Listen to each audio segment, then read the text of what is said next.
अब हम देखेंगे एक्चुअल मैकेनिज्म ऑफ ईएसआर क्या होता है।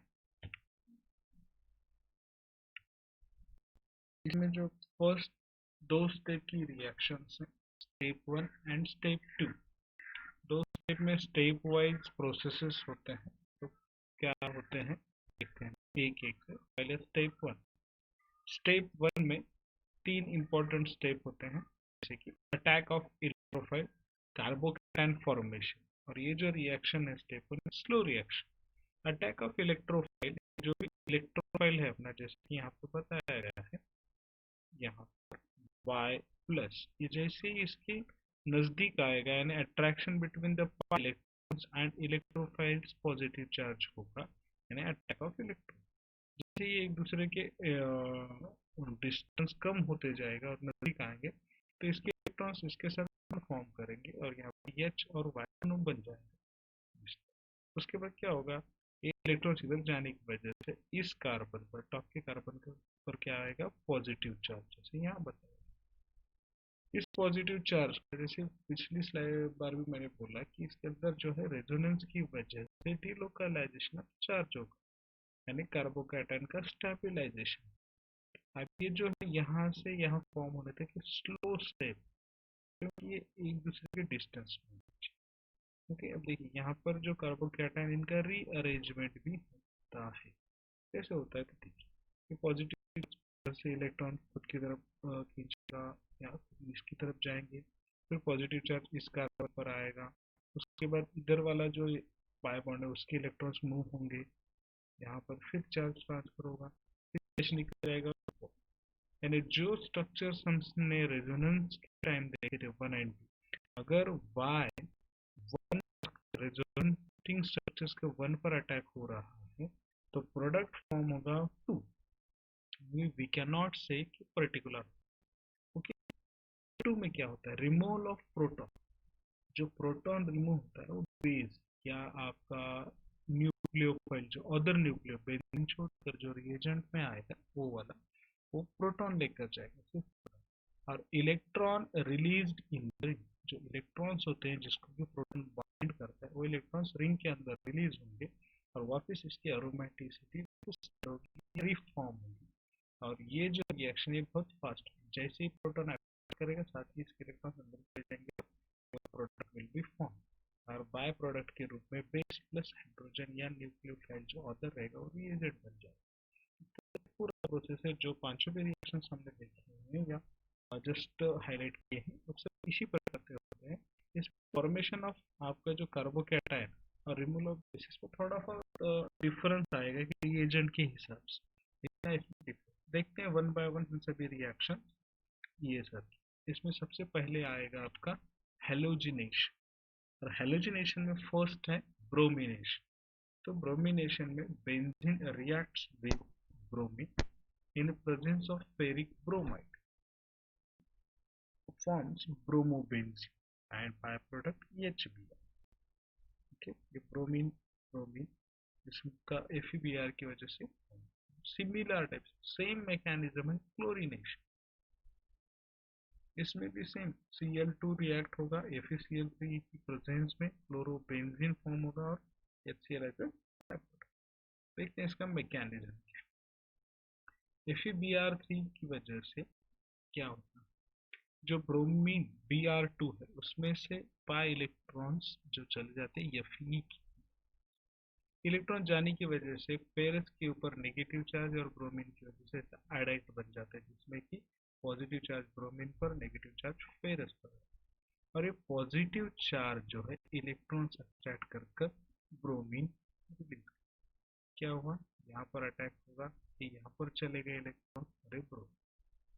अब ब्रोमीन पर पॉजिटिव चार्ज कैसे आया देखिए, जैसे ही इसके कांटेक्ट में ये वाला आएगा इलेक्ट्रॉन, ये पॉजिटिव चार्ज जो है आपका, ये क्या करेगा, ये बॉन्ड्स इधर से या इधर से बॉन्ड लेने की कोशिश करेगा इलेक्ट्रॉन्स, क्योंकि ब्रोमीन को एक बॉन्ड और इधर 6 इलेक्ट्रॉन चाहिए जैसे यहाँ। तो क्या होगा, ये इलेक्ट्रॉन्स इधर जाएंगे तो ये ब्रोमीन हो गया, चले जाएगा HBr। उसके बाद बेस यानी आपका Fe माइनस, ये वापिस इसको हाइड्रोजन को ले लेगा इस तरह से। यहाँ पर क्या होता है Fe Br3 और यहाँ पर क्या बना Fe Br4 क्योंकि इधर आ और नेगेटिव चार्ज। ये बेस की जगह पर यहीं पे कंसिडर कीजिए फेरस, ओके, या बेस है आपका कोई अदर जिसमें कि आपने NaOH में बनाया है एक्सेट्रा। तो ये बेस क्या करेगा, प्रोटॉन एब्स्ट्रैक्ट करेगा, आपका प्रोडक्ट फॉर्म हो गया प्लस H बेस जो भी है आपका। फिर ये बेस रिएक्ट करेगा Fe Br4 Fe Br4 के साथ होने के बाद HBr एक ब्रोमीन लेगा, Fe Br3 होगा plus base positive. Similar type से कोई भी डिफरेंस नहीं, सिमिलर टाइप से क्लोरिनेशन का भी मैकेनिज्म, सेम मैकेनिज्म, सिर्फ जहाँ जहाँ बी आ रहा था वहाँ पर Cl सेम। नेक्स्ट आयोडीनेशन, इसमें थोड़ा सा डिफरेंशिएशन क्या है देखिए। I2 under the influence of oxidising agent, I2 यानी आयोडीन ऑक्सीडाइजिंग एजेंट के इन्फ्लुएंस में क्या करता है, 2 आयोडीन इलेक्ट्रोफिलिक I पॉजिटिव बनाता है जो कि डायरेक्टली यूज होते हैं आयोडीनेशन रिएक्शन में। Benzene reacts with iodine plus और electrophile forms iodine H plus. फिर एक दूसरा जो H है वो भी क्या करता है, mechanism I plus H, base आएगा H को रिमूव करेगा बेस, फिर इसके बाद से HI बनेगा सेम जैसा हमने पिछली क्लोरिनेशन और ब्रोमिनेशन में देखा। नेक्स्ट है नाइट्रेशन, इसमें जो है equimolar mixture of nitric acid and sulphuric acid use किया जाता है। सल्फ्यूरिक एसिड का रोल है इसमें कि sulphuric acid act as a catalyst for the nitration. इसमें सिंपल रिएक्शन है, benzene reacts with HNO3 in presence of H2O4 as a catalyst produces the nitrobenzene and byproduct as a water। Benzene की reaction होती है nitric acid के साथ, sulphuric acid काम करता है कैटलिस्ट और बनाता है नाइट्रो। इसका मैकेनिज्म देखिए, इसमें जो है नाइट्रिक एसिड से नाइट्रोनियम आयन कैसे बनता है। पहले nitric acid first reacts with sulphuric acid, nitric acid है पहले काम करेगा या रिएक्ट करेगा सल्फ्यूरिक एसिड। क्या करेगा, सल्फ्यूरिक एसिड में से एक प्रोटॉन खुद की तरफ लेगा जो HNO3 का OH जिसका अरेंजमेंट इस तरह HNO3, ये हाइड्रोजन खुद की तरफ आ बट इलेक्ट्रॉन्स किधर जाएंगे SO3 माइनस, यानी HSO4 माइनस बनेगा और H2ONO2 H2O पॉजिटिव आएगा। अब यहाँ पर इलेक्ट्रॉन जो है ये यहाँ पर ऑक्सीजन पॉजिटिव है, ऑक्सीजन क्या करेगा, इसको चाहिए 2 बॉन्ड और 2 लोन पेयर्स, तो ये बॉन्ड ब्रेक कर खुद की तरफ लेगा H2O बनाएगा इस तरह से। अब ये जो पॉजिटिव है ये चार्ज शिफ्ट होगा क्योंकि ये इलेक्ट्रॉन H2O की तरफ जाए, बाय प्रोडक्ट यहाँ पर H2O माइनस। अब ये अपना एक इंटरमीडिएट बना, इसके बाद क्या, ये इलेक्ट्रॉन जो बॉन्ड के यहाँ पर बढ़ता है आयरोनिक इस तरह से ऑक्सीजन की तरफ चले गए, H2O बन गया और अपना nitronium ion that is electron जो अटैक करेगा अपने बेंजीन, इसमें सेम NO2H, उसके बाद बेस आपके प्रोटॉन को लेकर जाएगा और H के जो बॉन्डेड इलेक्ट्रॉन्स है वो रिंग के अंदर चले जाएंगे, forms nitrobenzene HB plus H2, further reaction continue. Similar mechanism है सभी ESRs, उसमें से यह है नाइट्रेशन। नेक्स्ट है सल्फोनेशन, सल्फोनेशन के लिए इजीएस्ट मेथड है फ्यूमिंग सल्फ्यूरिक एसिड और कॉन्सेंट्रेटेड सल्फ्यूरिक। दोनों में फर्क क्या, फ्यूमिंग सल्फ्यूरिक एसिड यानी sulphur trioxide in sulphuric acid mean fuming sulphuric. Fuming sulphuric acid उसे बोलते हैं जिसमें कि SO3 डिसॉल्व होता है सल्फ्यूरिक एसिड के अंदर और कॉन्सेंट्रेटेड सल्फ्यूरिक एसिड, इसको सबको पता है। इसमें क्या होता है, benzene reacts with sulphuric acid, इसके लिए थोड़ी सी हीट लगेगी, उसके बाद आपका फॉर्म होगा SO3H यानी बेंजीन सल्फोनिक एसिड।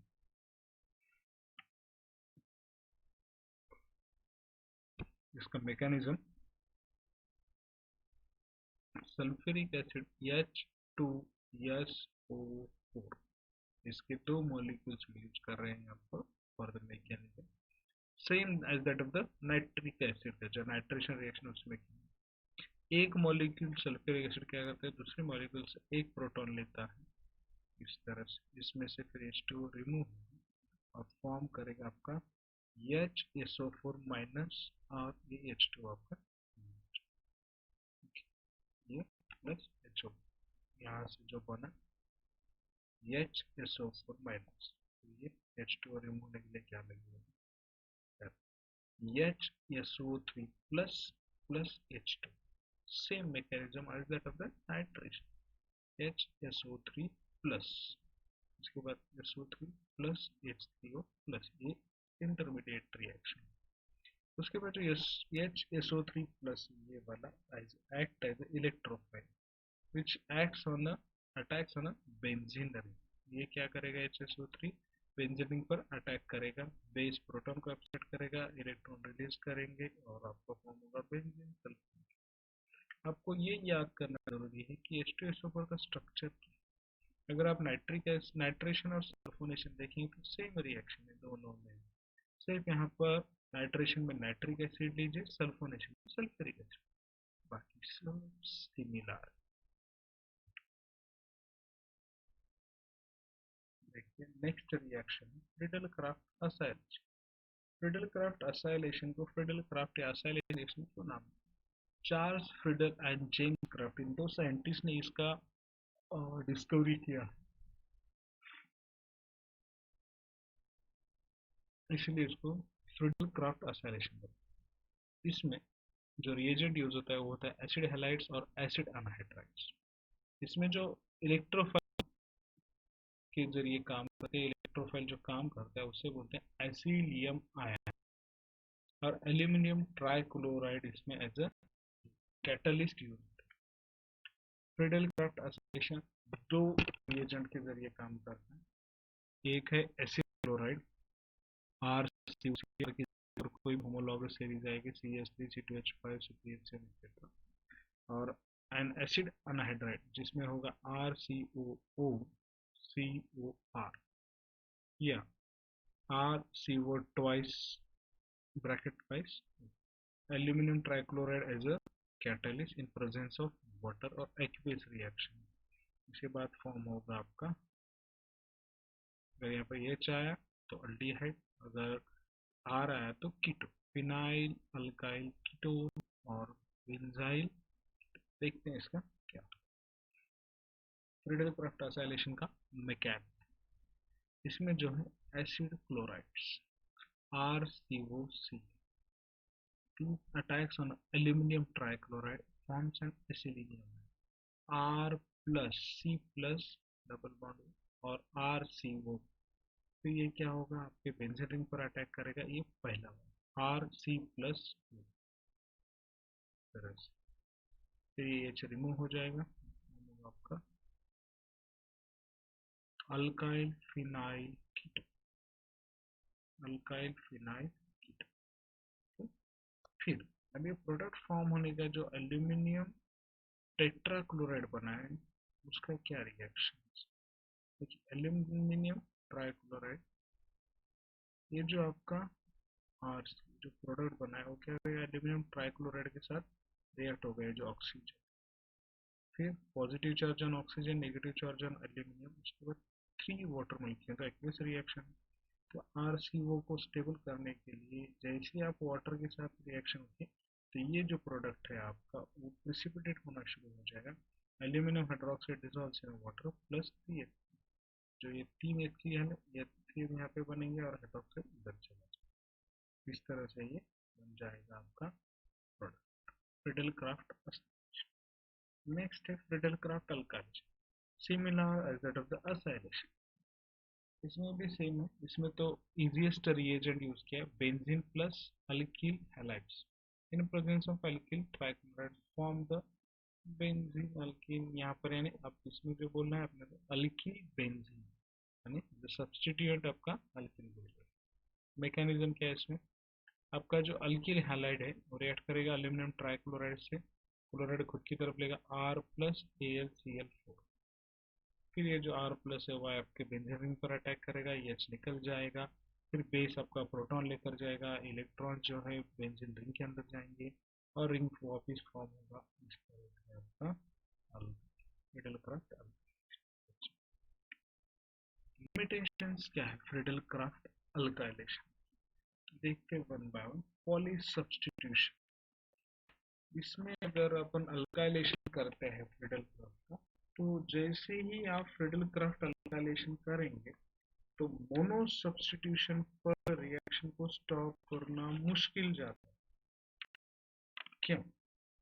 क्योंकि जैसे ही आप इसको स्टार्ट करते हैं substitution on a single position, ये मल्टीपल जगह पर, जैसे मोनो सब्स्टिट्यूशन वो डाई सब्स्टिट्यूशन को एक्टिवेट करता है, डाई सब्स्टिट्यूशन और ट्राई सब्स्टिट्यूशन, इस तरह से वो एक्टिवेट, इसीलिए इसे कहा जाता है कि difficult to control mono substitution, single substitution होना बहुत ज्यादा मुश्किल, because one introduction of one alkyl group leads to activate a ring towards the second ring को activate करें। Avoid polysubstitution, it is a compulsory to complete reaction in a large excess of benzene relative to alkylating agent। इसके लिए हमें क्या करना पड़ता है, जो आपका अल्काइलेटिंग एजेंट है RCF यानी अल्किल हैलाइड, उसका कॉन्सेंट्रेशन मिनिमम रखकर ये बेंजीन का कॉन्सेंट्रेशन बहुत ज्यादा रखना पड़ता है। और इसके लिए जो है आपको एडिशन ऑफ वाटर, जब आप वाटर ऐड करेंगे तो सेपरेट होगा और बेंजीन एक्सेस में चाहिए तो ही आपका प्रोडक्ट बाहर, अदरवाइज इसका डाई सब्स्टिट्यूशन ट्राई सब्स्टिट्यूशन होते जाए। This is the limitation of Friedel Crafts alkylation. Additional precaution और additional reagents are required for the product. Additional इसके लिए हमें जरूरत पड़ती है कि रिएक्शन प्रोसीड करना। क्या होता है C2H5Br यानी ethyl bromide plus benzene large access में लिए एल्यूमिनियम ट्राइक्लोराइड, ये आपका इथाइल बेंजीन। अगर लिमिटेड क्वांटिटीज लिए हमने तो इसका 1,3,5 ट्राई इथाइल बेंजीन, उसके बाद यहाँ पर वाटर एडिशनल लगेगा, बेंजीन की क्वांटिटी बहुत ज्यादा लगेगी अगर हमें मोनो सब्स्टिट्यूशन प्रोडक्ट, हमें मल्टी सब्स्टिट्यूटेड चाहिए तो कोई दिक्कत नहीं है, you can go with the equal quantity. ये इसका लिमिटेशन है। दूसरा limitation, rearrangement of alkylating agent. क्या होता है? Alkylation of benzene with 1-chloropropan, भी आप 1-chloropropan के साथ रिएक्शन करेगा, it forms the mixture of propyl benzene and isopropyl. Alkylating agent में अगर पॉसिबल है कि उसके अंदर कुछ रेजोनेंस या फिर उसके आइसोमर्स है या उसमें रीअरेंजमेंट हो सकता है to produce more stable carbocation, then it creates the multiple products और मिक्सचर ऑफ प्रोडक्ट्स। जैसे कि 1-chloro benzene 1-chloro benzene propane अगर आप ले रहे हो, जैसे बेंजीन है आपका, इसकी रिएक्शन हो रही है 1-chloro ब्यूटेन, तो क्या रिएक्शन है 1-phenyl ब्यूटेन CH2CH2, ये अपना प्रोडक्ट आना चाहिए। बट इसका क्या हो रहा है, जैसे आपका यहाँ से क्लोरीन निकल गया, ये पॉजिटिव चार्ज, ये हो गया आपका प्राइमरी, अगर ये यहाँ पर शिफ्ट हो गया सेकंड, यहाँ पर हो गया तो भी सेकंड, इधर हो गया तो वापिस primary. Secondary is the more stable carbocation, तो क्या होता है कि इसका रीअरेंजमेंट 1-phenyl ब्यूटेन बनेगा बट लेस क्वांटिटी, क्योंकि कार्बोकैटायन स्टेबल वाला कौन सा है 2, इसलिए 1 2 3 4, तो यहाँ वाला मोर रहेगा रीअरेंज्ड अल्किल सब्स्टिट्यूट। क्या होता है कि जैसे आपका प्रोटॉन यहाँ फॉर्म हुआ तो ये rearrange, primary carbocation secondary 1-2 hydride shift, इसलिए यहाँ पर दो मिक्सचर तैयार, 1-phenyl ब्यूटेन 35% में बनेगा, 2-phenyl ब्यूटेन दैट इज 65% में बनेगा। इसको आप एग्जांपल में ले सकते हैं प्रोपाइल क्लोराइड 1-chloropropan, इसको भी बनाकर आप देख सकते। This is another limitation. Next limitation है इसका रीअरेंजमेंट ऑफ प्रोडक्ट। प्रोडक्ट का रीअरेंजमेंट कैसे होता है देखिए। आपका है CH3 अगेन ये प्रोडक्ट है. Sometimes alkylation of benzene under control of equilibrium not in a kinetic. Hence, product undergo isomerization, especially in presence of ether. Alkylation of जो बेंजीन है ये कभी कभी काइनेटिक की कंट्रोल में नहीं. Benzene under control of equilibrium not kinetic. जो भी आपकी first order second order kinetic उसमें ना रहकर इक्विलिब्रियम कंट्रोल में चला जाता है. आप जब क्या कैटलिस्ट यहाँ पर प्रेजेंट है तो क्या होता है कि ये जो है एक दूसरे से दूर है तो इसकी स्टेबिलिटी रिलेशन रहेगा. इसको क्या करते हैं इस तरह से 1,4 की जगह 1,3 डाई मिथाइल बेंजीन बने. एक्चुअली बनना क्या चाहिए था 1,4. बट इस एल्काइलेटिंग एजेंट का जो भी कैटलिस्ट है उसकी वजह से प्रोडक्ट का प्रीवियस लिमिटेशन क्या देखा है अल्काइलेटिंग में रीअरेंजमेंट. उसी तरह से अगर आपका प्रोडक्ट बन चुका है 1,2 तो एक करीब होगा जिसमें अट्रैक्शन ज़्यादा होगा. इस वजह से करते हैं उसको रिपल्स करते हैं. यहाँ पे 1,3 डाइमिथाइल बेंजीन. इस तरह से isomerize product leads to the isomerizer product. Agent आपका एक्सेस रहेगा अगर कैटलिस्ट तो इस तरह से problem. This is the limitation. Thank you. अगर आपको कोई भी क्वेश्चन है तो कमेंट बॉक्स में लिखिए, मैं आपको जवाब दे दूँ. Thank you.